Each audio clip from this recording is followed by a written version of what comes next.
after the devastating story of the beautiful young Charlotte O'Brien, who was 12 years old. Her mother wrote a letter to the Australian Prime Minister. That letter changed everything. Because in December 2025, Australia became the first country on Earth to ban social media for children under 16. This is the story of what's happening and why the whole world is watching. Let's start with the numbers. Australia's ban affects millions of young people under 16.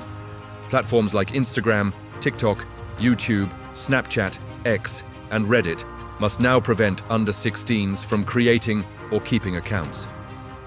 If they fail to take reasonable steps, they face fines of up to $49.5 million. The law passed Parliament 101-13.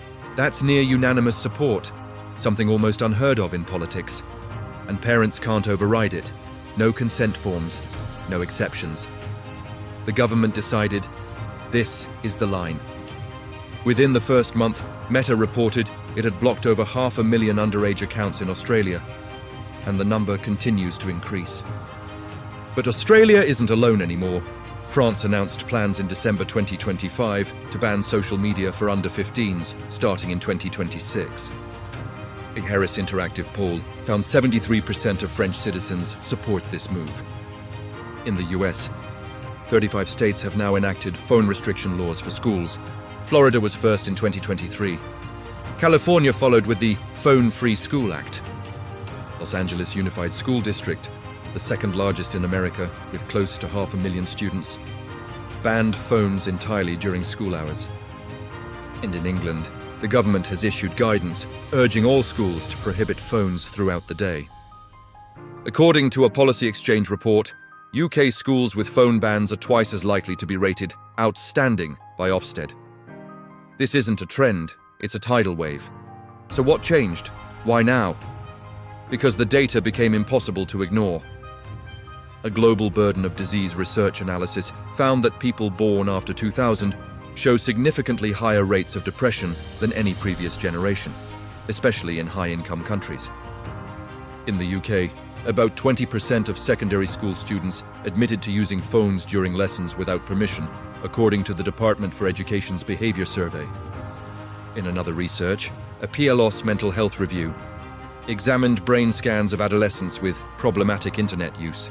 They found decreased connectivity in the brain's control network, the part responsible for decision-making, focus, and impulse control. The patterns were similar to those seen in gambling and substance addiction. And the human cost, it's devastating. In France, the family of Clement, a boy who jumped from a bridge in age just 13, are now suing TikTok and Meta. His mother said the algorithm fed him content, inciting him to death, telling him he didn't matter to anyone. Back to Australia. More than 100,000 people signed a petition calling for a higher social media age. However, a study published in Lancet Regional Health Europe, called the Smart Schools Study, examined over 1,000 UK students across 30 schools. It found that phone bans at school alone did not reduce overall screen time or improve mental well-being. Why? Because students simply use their phones more at home. The study's authors concluded that school smartphone policies alone don't reduce the harm. Even in Australia, only 25% of citizens believe the ban will actually work, despite majority supporting it in principle. And half of parents said they plan to selectively allow their kids access to some platforms anyway. So bans might change behavior at school, but changing what happens at 10 p.m. in a teenager's bedroom? That's a different challenge entirely. Though there are mixed reviews about the ban, a nationwide US survey of 20,000 teachers found that stricter phone policies led to more focused learning environments. In one California school that implemented a ban, students themselves said that it's actually nice not to feel distracted. And there's momentum building for bigger changes.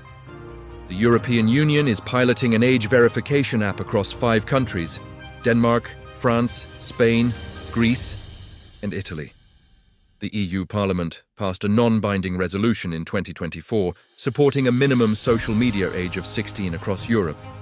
Now here's the thing.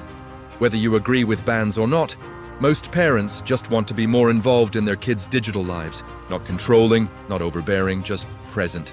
So we're working on a series of videos to help with exactly that.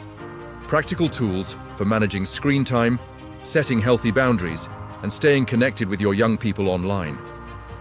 And good news. Many of these tools are free or have a free tier, and they come from names you already know: Google, Apple, Microsoft, and others. So if that sounds useful, make sure you're subscribed. Those videos are coming soon. What do you think about today's topic? Should governments step in, or is this an overreach? Share your thoughts in the comments section.